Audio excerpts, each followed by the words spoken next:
예. 우리가 15장 8절에 보면 이제 삼손이 에담 바위 틈에 숨었습니다. 블레셋 사람들의 이제 복수가 두려워서 숨은 것인데요. 이에 이제 블레셋 사람들이 삼손을 잡으려고 올라와서 유다의 진을 치고 레이를 가득 메웠습니다. 이때 유다 사람 3,000명이 숨어 있는 삼손을 찾아왔다고 말했죠. 그랬는데 그 사람들이 이제 삼손에게 뭐라고 말을 하냐면, 너는 블레셋 사람이 우리를 다스리는 줄을 알지 못하느냐. 사실 저는 이 말을 별로 그렇게 중요하게 여기지는 않았는데, 담임 목사님 설교를 들으면서 이 말이 유다의 영적 상태를 나타낸다는 사실을 알게 되었습니다. 유다 사람들은 이미 블레셋 아래, 블레셋 편에 있었던 것입니다. 블레셋의 지배에 있는 것을 당연하게 여기고 있었던 것이죠. 그들은요, 이 블레셋과 싸울 용기와 싸울 의지, 그리고 싸울 생각이 없었던 것입니다. 다른 말로 말하면 이 세상의 신, 죄의 세력에 대항할 의지가 없었던 것입니다. 하나님의 백성임에도 불구하고 사탄의 말에 순종하며 죄의 종노릇하며 살고 있었다는 사실을 이 말을 통해서 우리가 알 수가 있는 것입니다. 우리 지난 시간 담임 목사님 설교하셨던 것처럼 영적 신분을 깨닫고 그 신분에 맞게 행해야 되는 줄 분명히 믿습니다. 우리는 하나님의 자녀들입니다. 우리는 하나님의 군사로 부름을 받은 자들입니다. 하나님의 자녀답게, 하나님의 군사답게 살아야 하는 줄 분명히 믿습니다. 영적 싸움을 싸워야 될 줄 분명히 믿습니다. 이 유다 사람들이 삼손을 단단히 결박을 했습니다. 세 밧줄 둘로 결박하고 또 바위 틈에서 삼손을 끌어내어 블레셋 사람들에게 넘겨주었는데, 오늘 본문은 그 이후의 이야기를 다루고 있습니다. 여러분 14절 한번 보시기 바랍니다. 14절. 자, 우리 14절을 저와 같이 다시 한번 읽습니다. 삼손이 레이의 이름에 블레셋 사람들이 그에게로 마주 나가며 소리를 지를 때 여호와의 영이 삼손에게 갑자기 임하심에 그의 팔 위에 밧줄이 불탄 삼과 같이 그의 결박되었던 손에서 떨어진지라. 아멘.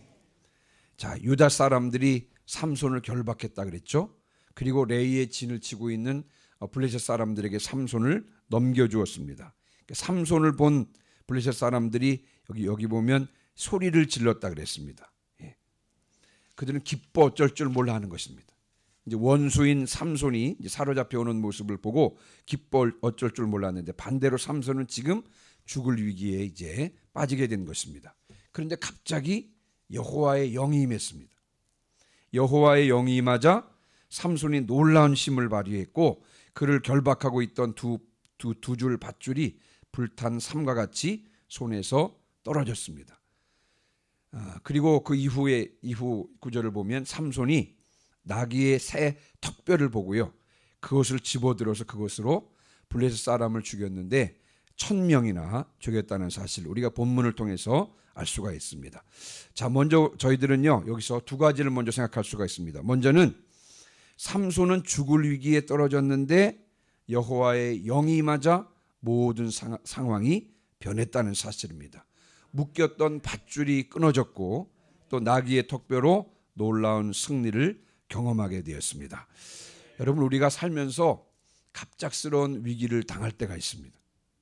그런데 갑작스러운 위기 가운데서도 하나님께서 개입해 주시면 모든 상황은 변화되는 줄 분명히 믿습니다. 모든 상황은 순조롭게 풀리게 되는 줄 분명히 믿습니다.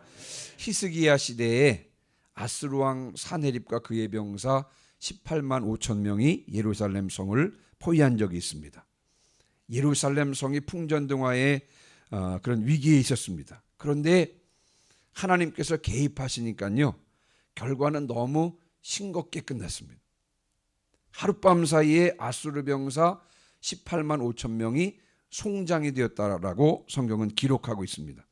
여러분, 어떻게 죽었는지는 알 수가 없어요. 나중에 성경학자들이, 어떤 사람들은 추석하기를 아마도 전염병이 돌았을 것이다, 전염병으로 하루 저녁에 몰살당했을 것이다 라고 말하기도 합니다만, 아무튼 하나님께서 개입하시면 모든 상황이 변하는 줄 분명히 믿습니다. 하나님께서 개입하시면 모든 상황은요, 우리가 생각할 수 없는, 상상할 수 없는, 예상하지 못한 방법으로 정리되는 줄 분명히 믿습니다. 여러분 혹시 성경에 등장하는 전쟁들 중에서 가장 싱거운 전쟁이 어디에 등장하는지 아세요? 저는요, 요한계시록에 등장한다고 생각합니다. 요한계시록 16장과 19장과 20장에 보면 최후의 전쟁, 아마겟돈 전쟁이 나옵니다. 사탄이요, 이제 세상의 왕들과 백성들을 모으고 하나님과 마지막 전쟁을 치르고자 하는 것입니다. 저는 처음에 이제 요한계시록 혼자 공부할 때 결과가 굉장히 궁금했어요. 분명히 이제 마지막 전쟁이 있는데, 이 아마겟돈 전쟁이 있는데 1장부터 쭉 읽어나가는데 이제 언제 등장하나 살펴봤더니 이제 16장 등장을 하는데, 여러분 굉장히 그 전쟁의 결과가 궁금했습니다. 물론 결과에 하나님께서 승리하시겠지만, 최후 승리는 하나님께 있겠지만, 그러나 그 과정이 어떻게 될까, 어떻게 대항을 할까, 하나님께서 어떤 과정을 통해서 승리할까 굉장히 궁금했습니다. 사탄은 하나님과의 마지막 일전을 앞두고 많은 지원 세력들을 모으고요. 자, 그래서 이제 하나님은 어떻게 대응하실까 굉장히 궁금했는데, 그런데 여러분 그냥 단 몇 절만으로 끝납니다. 아직 결과가 참 싱겁게 끝납니다. 하늘에서 불이 내려와 그 세력들을 그냥 한순간에 태워버리고 마귀는 불과 유황못에 던져짐으로 그냥 그것을 끝나더라고. 1장부터 굉장히 기대를 가지고 봤는데 그냥 한 방에 그냥 끝나더라고. 한 방에 끝나. 여러분 그렇습니다. 여러분 하나님을 대적할 세력이 어디 있겠습니까? 하나님께서 풀지 못할 상황이 어디 있겠습니까? 하나님께 불가능한 문제가 어디 있겠습니까? 그러므로 여러분 위기가 닥쳤을 때에는 우리가 당황하거나 낙심하지 말고 하나님의 개입을 바라며 간절한 마음으로 주님의 도우심을 구해야 되는 줄 분명히 믿습니다. 그러나 현실적인 상황은 그렇지 않습니다. 참 우리에게 믿음이 부족한 것 같아요. 대부분의 경우는요, 위기의 순간을 만나면 먼저 낙심하게 됩니다. 먼저 절망하게 되는 거예요. 그리고는 인간적인 방법으로 한번 해결해 보려고 합니다. 인간적인 방법을 동원해서 실패하고 나면 그제서 비로소 주님을 기억하고 주님께 도움을 청하는 경우가 많은 것입니다. 위기 앞에서 먼저 주님께 무릎으로 나아가십시오. 주님께서 개입해 주시도록 간구하십시오. 주님께서 개입하시면 모든 상황은 그분의 뜻에 따라서 변화하는 줄 분명히 믿습니다. 자, 그리고 여기서 우리가 또 한 가지 좀 짚고 넘어가야 될 부분이 여호와의 영이 임하자. 여러분 한번 따라해 보세요. 여호와의 영이 임하자. 한 번 더요. 여호와의 영이 임하자. 여호와의 영이 임하자 파리의 밧줄이 불탄 상과 같이 떨어졌다는 사실입니다. 삼손하면 힘이 센 자, 머리에 삭도를 대지 않은 자, 그래서 밧줄을 끊기는 식은죽 먹기라고 생각하면 여러분 안 됩니다. 여러분 삼손이 힘이 센 이유가 무엇입니까? 머리가 길어서요? 여러분 그렇지 않습니다.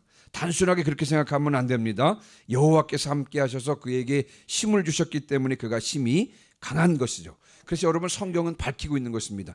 여호와의 영이 임하자라고 분명하게 밝히고 있는 것입니다. 우리는 우리의 본성상 어떤 상황에서도 내 노력을 내세우고 싶어 합니다. 그러나 설령 내가 노력한다고 할지라도, 내 아이디어라 할지라도, 그러나 하나님께서 함께 하시지 않으면 어떤 성과도 낼 수 없다는 사실을 분명히 알아야 하는 것입니다.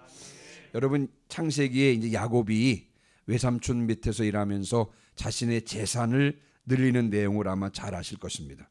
외삼촌 라반이요, 야곱을 불러서 말합니다. 앞으로 양과 염소 중에서 점 있는 것, 그리고 검은 것, 얼룩덜룩한 새끼가 태어나면 이제 네 것으로 삼아라 그랬습니다. 그리고는 자신의 양떼 중에서 점 있고 검고 얼룩한 그 양과 염소들은 다 치우고는요, 앞으로 이제 그런 새끼들이 나오면 네 몫으로 하라 그랬습니다. 자, 그래서 야곱이 이 점 있고 검고 얼룩덜룩한 새끼가 태어나도록 하기 위해서 엄청난 노력을 합니다. 어떤 노력을 합니까?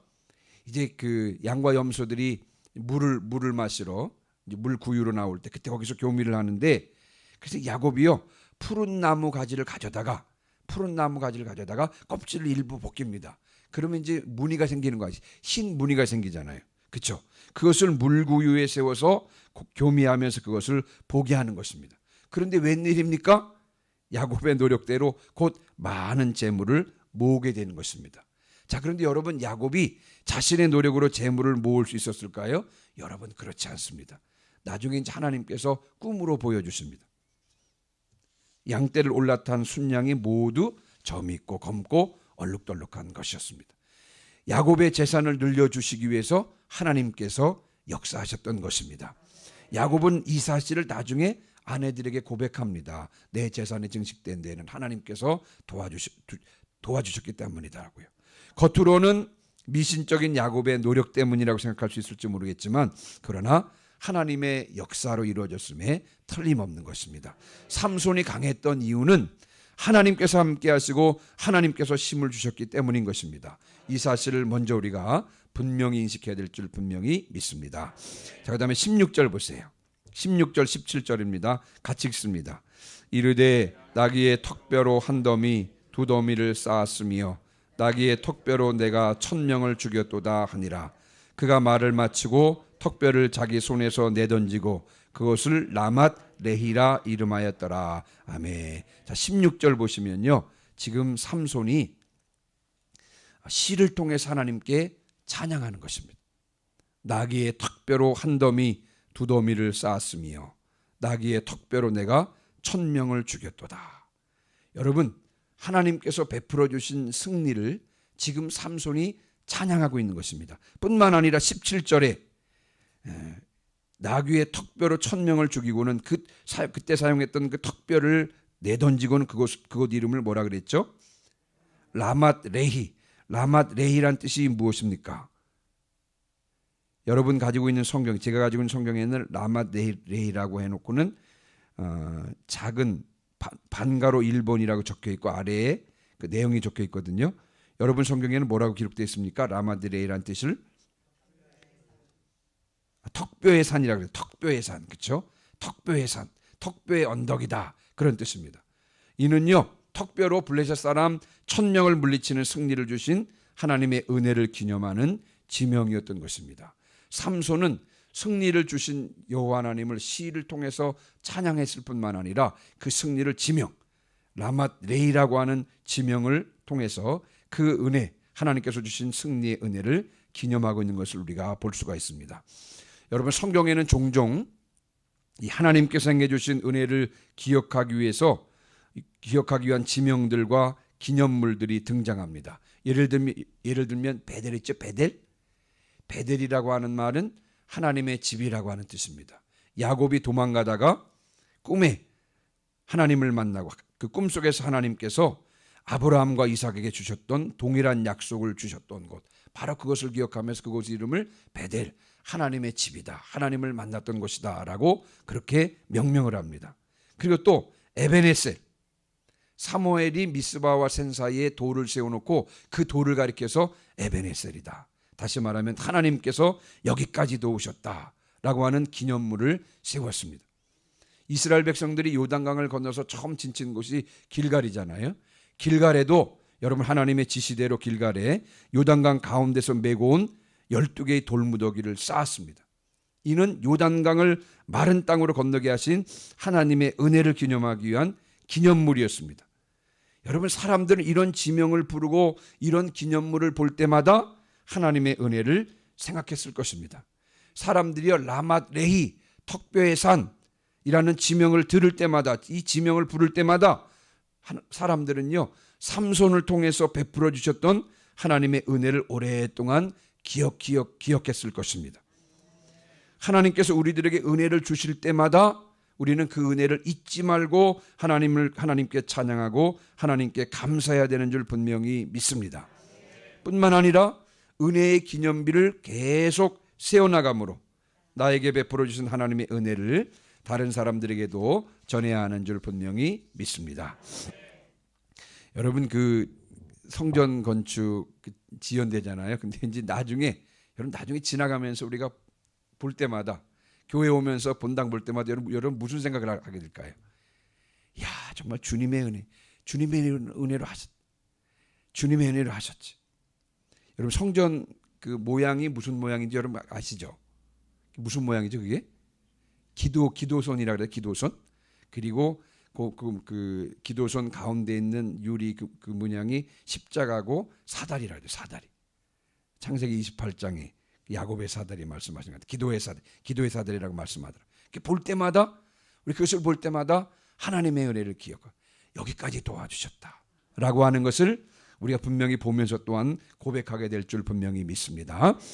나귀의 턱뼈로 이제 블레셋 사람 1000명을 죽인 삼손은 심한 갈증을 느낍니다. 유다 사람 3000명이 도왔다는 기록이 없는 것을 보면 유다 사람 3000명이 도망간 것이 틀림없습니다. 그러니까 삼손이 혼자서 블레셋 1000명과 싸웠으니 얼마나 힘들고 목이 말랐겠습니까? 그는 심히 목이 말라서 여호와께 부르짖었습니다. 여러분 18절 보세요. 삼손이 심히 목이 말라 여호와께 부르짖어 이르되 주께서 종의 손을 통하여 이 큰 구원을 베푸셨사오나 내가 이제 목말라 죽어서 할례 받지 못한 자들의 손에 떨어지겠나이다 하니. 하나님께 부르짖었습니다. 목말라 하나님께 부르짖었더니 하나님께서 레이의 한 우묵한 곳을 터뜨리셨습니다. 그랬더니 그곳에서 물이 솟아났고요. 삼손은 그것을 마시고 정신이 회복되어 소생되었다 그랬습니다. 그래서 그 샘 이름을 뭐라고 불렀다고요? 19절 보니까 에나꼬레라 불렀더라. 에나꼬레. 에나꼬레라고 하는 뜻은 부르짖는 자의 샘물, 부르짖는 자의 샘이다. 그런 뜻입니다. 심히 목말라서 하나님께 부르짖었더니 하나님께서 샘물을 주셔서 그것으로부터 물을 마시고 회복할 수 있었기 때문에 붙여진 이름인 것입니다. 여러분, 삼손에게 뿐만 아니라 우리에게도 에나꼬레의 은혜가 필요한 줄 분명히 믿습니다. 제가 이제 어제 이 에나꼬레의 은혜, 에나꼬레의 은혜가 뭘까? 묵상하던 중에 하나님께서는 목말라 구하는 삼손에게 무엇을 주셨다고요? 마실 물을 주셨습니다. 하나님은 배고파 구하는 자에게는 무엇을 주시겠습니까? 먹을 것을 주실 것입니다. 낮에 더위 때문에 구하는 자에게는 하나님께서는 무엇을 주십니까? 구름 기둥을 주시고요. 밤의 추위로 인하여 구하는 자에게는 하나님께서 불 기둥을 주시는 분이심을 분명히 믿습니다. 하나님께서는요, 에나꼬레 하는 하나님이십니다. 다른 말로 말하면, 성경의 다른 표현으로 말하면 필요한 때에 필요를 따라 도우시는 하나님이신 줄 분명히 믿습니다. 필요한 것을 구하는 자에게 필요한 것을 주시는 분이심을 분명히 믿습니다. 그러나 모든 자에게 그렇게 해주시느냐? 여러분, 그렇지 않습니다.